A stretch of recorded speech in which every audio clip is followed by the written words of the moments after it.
Good morning. Welcome to a class on appreciating fiction. I shall be dealing with Animal Farm by George Orwell. But before moving on to George Orwell, let us have a look into his life and works. George Orwell was born at Motihari, a town of Bengal in India, in 1903. His father was an officer in the Opium Department of Indian Customs and Excise. After the birth of George, his father retired on very small pension. Therefore, his family had to leave Bengal for England. There his family had to face poverty because it was very difficult for his father to support his family. George the boy realized that in his family there was far more consciousness of poverty than in any working class family above the level of the dole. He confessed that his family belonged to a lower middle class that was not far from the bottom. George was the only son of his parents, while he had two sisters. One was elder and the other was younger to him. At his early age, he became aware of social differences. As a son, he was closer to his mother. His father could not impress his personality on him, and at the very early age, he began to dislike his father. He wrote, "Looking back on childhood, after the infant years were over, except my mother, and even her I did not trust, in the sense that shyness made me conceal most of my real feelings from her. I merely disliked my own father, whom I had barely seen before I was 8, and who appeared to me simply as a gruff-voiced elderly man forever saying, 'Don't.'" George took his early education at Eton. At school, he was humiliated by the students and the teachers because of his poverty. In his essay, Such Were the Joys, he presented the bitter days of his school life. He could never forget his teacher, who once said to him, "You know you are not going to grow up with money, don't you? Your people aren't rich. You must learn to be sensible. Don't get above yourself." Despite the poverty, he won scholarship at Eton during his early education. When the time came for George to leave Eton for the higher education, which was available only at the university, he was advised by his well-wishers to find a job for himself. Poverty was so much with him that he could not ignore their suggestions. He took a job in Indian Imperial Police and was sent to Burma and served there from 1922 to 1927. He has embodied his experiences in Burmese days. Outwardly, he acted as Sahib, shouldering the white man's burden efficiently, while inwardly he disapproved of his job. He was highly disappointed in this job due to the lack of freedom. In fact, He could not forget the mission of his life, that he was to become a writer. Instead of wasting the precious days of life in making money, George, who was highly desirous identifying himself as one of the great writers in the society, later on went to Paris to write articles and books. But he was harassed by the publishers. When his money gave out, he had to work as a dishwasher, and during that period, he had to live in the most sordid and filthy atmosphere. During this period, he came in contact with the oppressed people of society. Between 1929 to 1935, George worked as a teacher in private schools. In order to make money, he worked as a workshop assistant, and he kept to the writing of various periodicals and books. The money that he earned during this period was spent in the publication of his book Down and Out in Paris and London, which was published in 1933. In spite of high price, it sold badly. Later on, he left the chicken farm and village store, and he moved to North England to write a report on the effects of unemployment upon the people. The title that he gave to this book was The Road to Wigan Pier. Though he tried to make the book objective, he could not check the subjective note that contained an important autobiographical account of his school days from the book.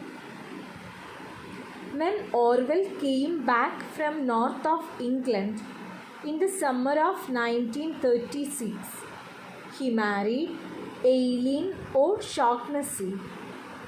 During that time, a civil war for democracy against the fascists was raging. Orwell desired to write newspaper articles about the war.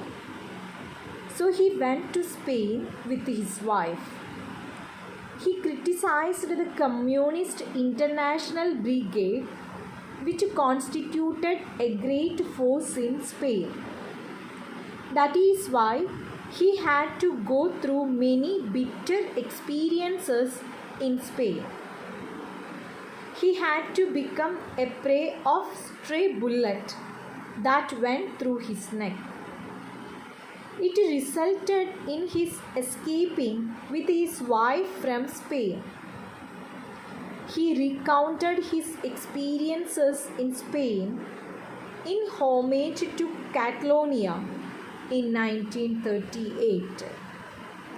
In this book, he lets the readers know how he was shot. Orwell returned to England from Spain before the Second World War broke out.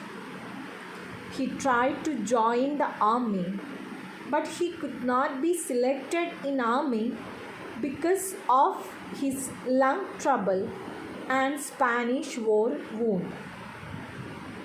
He was very much disappointed.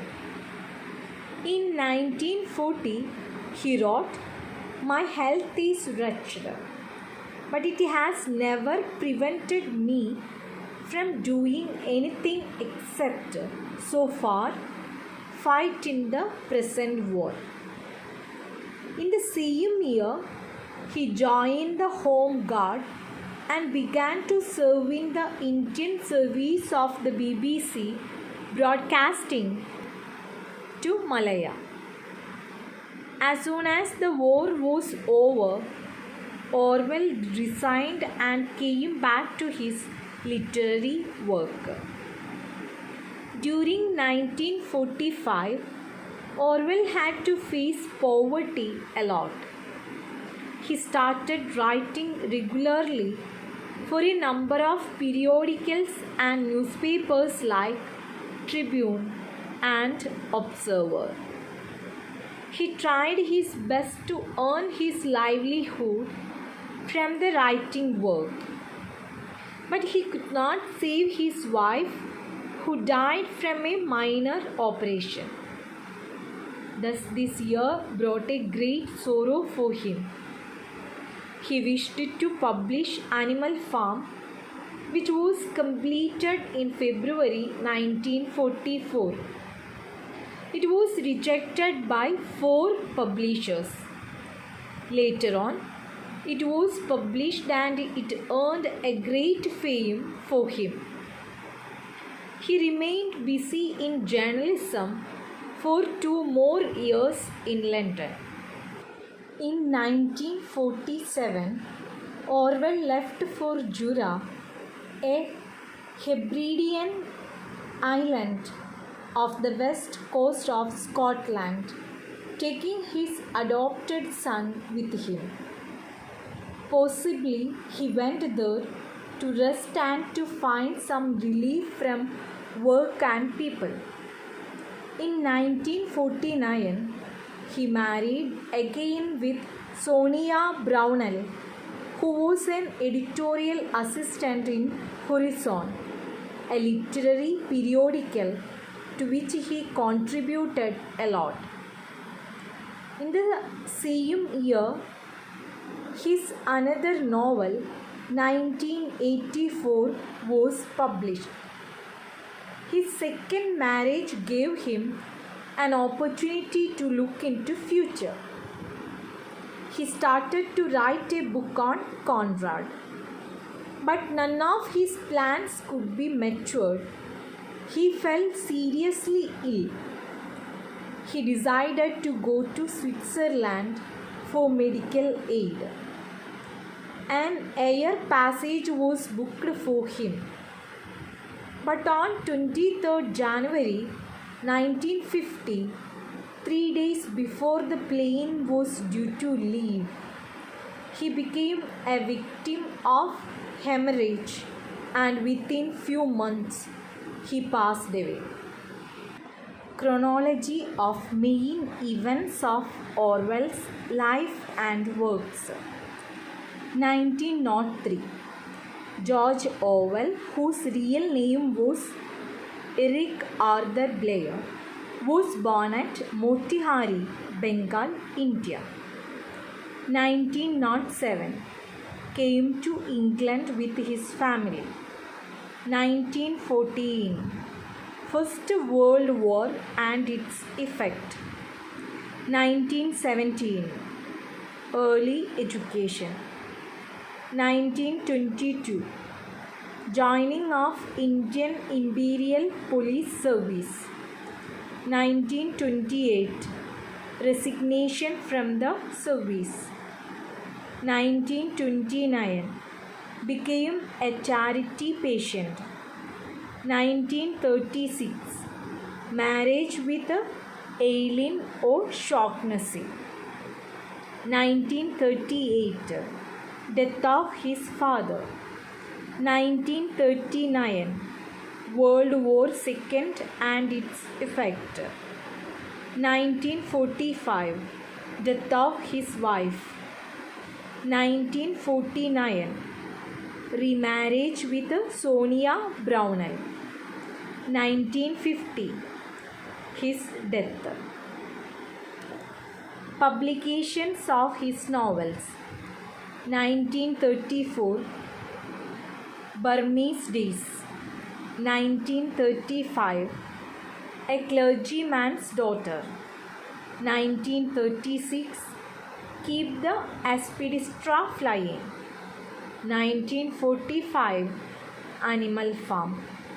1949. 1984. Let us go through the age of George Orwell. No writer can avoid the presentation of the characteristics of the age in which he lives and works. The problems that exist during that period become the focus of his writings. George Orwell is one of those writers who aimed at the depiction of social and political changes of their time in their writings. His literary journey took place between 1933 and 1953. The 20 years of his writing witnessed a great change due to various political disturbances. We are going through the first point relating the age of George Orwell. It is the development of the spirit of socialism. After the First World War, people realized the demerits of capitalism. In England, it was noted that between 1922 and 1940, the number of unemployed youth increased to 1 million. These unemployed men began to have a class bitterness against capitalism. The decline of capitalism caused the growth of socialism. In 1918, the British Labour Party adopted a constitution which aimed at socialism.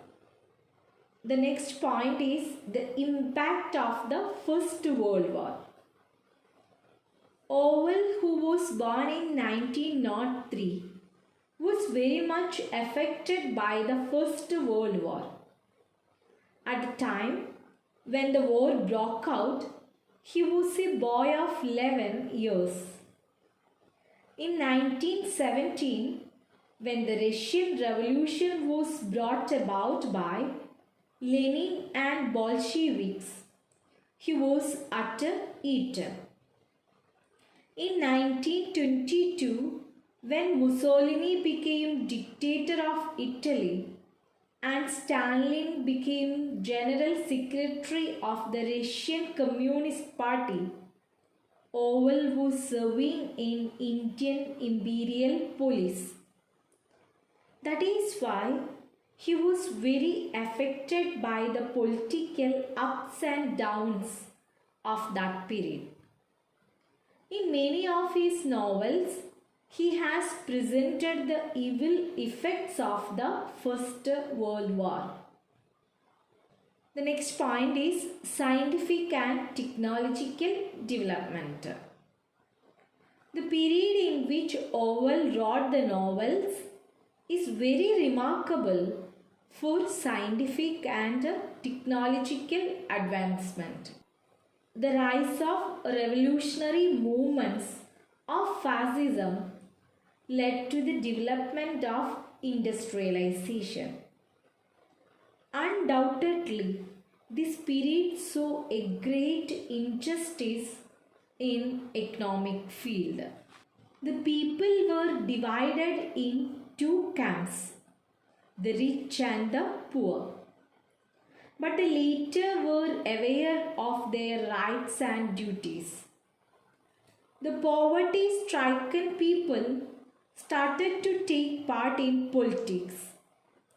Government started to open industries in order to remove the problem of unemployment. Due to the advent of industrialization, people began to look forward to the development of technology. They realized that technology could provide them with good money. Therefore, scientists got an opportunity to work and to make discoveries in different fields. Orwell laid emphasis on the advancement of technology and science in his novels. Especially his essays are marked by the theme of industrialization. Next point is Britain as a great power. The period in which Orwell passed his childhood is known as Edwardian. Edwardian England built on the foundation of what is sometimes called the Great Peace of 1815 to 1914 was a liberal capitalist society. It was the most highly industrialized region of the world. It was the center of an empire covering 1/4 of the world's surface, containing 1/4 of its population, and owning 1/2 of its merchant shipping tonnage. Largely on the basis of naval power, Great Britain was a world force. Largely on the basis of the strength of sterling. London was the center of world finance, insurance, and investment. Thus, Britain was really a great force during that time. The English were given more respect than any other men of any nation. Orwell was also aware of the superiority of Britain and its people. He seldom criticized the culture of England. The ways and manners of the people of England did not become the subject of criticism for him. The next point is the Second World War. The period between 1939 and 1947 was of great significance for the writings of George Orwell. During this period, the Second World War broke out. It brought about a great destruction in the world. With the end of Second World War, Germany and Italy were defeated completely. The year 1947 saw a decline of British imperialism. India became free and later on it was partitioned. Burma also became independent during this period. Russia was under a reimbursed party discipline. Besides, Orwell was affected by the war emotionally. He realized that much of Europe had been spiritually and physically obliterated. History proved that 25 million soldiers and 24 million civilians were killed in the war. Not only this, but many were left starving also. Thus, for the man like Orwell, it was the age of violence. Finally, it was an age of 2 great world wars, a period of large-scale destruction, killings and violence, gloom and wasteland, pessimism and frustration. George Orwell was one of those whose literary career changed with the changes in the political and social order of that time. He wanted to change the society and to push the world in a certain direction, to alter other people's idea of the kind of society they should strive after. His novels are remarkable for his great independence of mind and his tireless efforts to improve the world. Despite the subjective note, all his best works reveal political and social problems. They prove that He could not shut his eyes from the social and political disturbance of his time. I hope all of you have got a clear idea about George Orwell's life and works. At the same time, we also went through the age of George Orwell. Thank you.